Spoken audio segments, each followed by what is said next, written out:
last tutorial, we showed how to create a UI view, a UI label, and place it on a view using Storyboard. Now we need to be able to edit this information on the Storyboard. And we also need to be able to make it clickable and add a button. So I'm going to highlight my view and hold down Control. Then I'm going to drag over into this Swift file or my .h file and let go. It pops up with an outlet. I'm just going to name it LBL. Now I'm going to come down into this view did appear that I added this method, and I'm going to do lbl.textColor equals UIColor.whiteColor. Build and run it.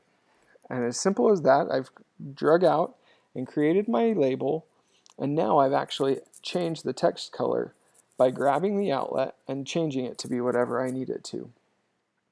Next, I need to create a button.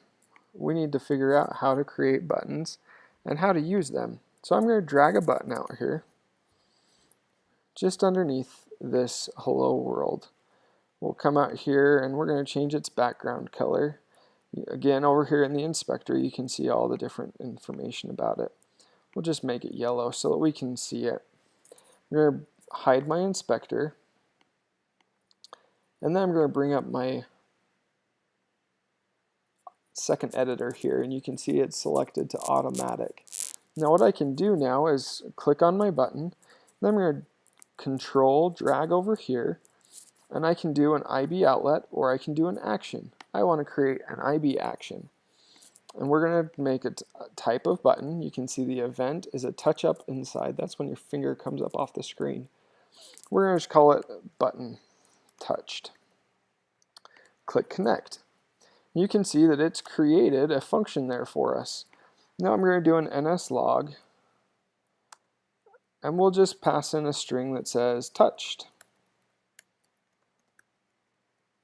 Args, just like that.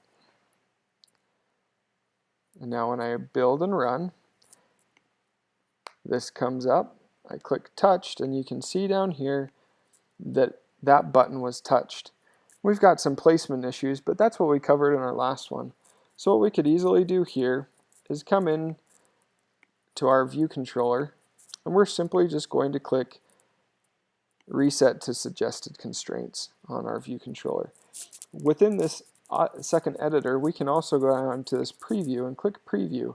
This shows us on a 4-inch screen how our view is going to look. We can click it even to see it in the horizontal and what it's going to look like in the horizontal or landscape, as well as in portrait.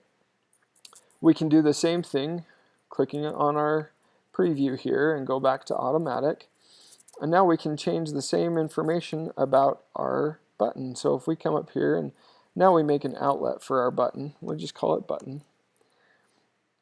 We can come into our view did appear and go button.title label dot text color equals UI color dot black color. Right now it's blue, so now it will become black.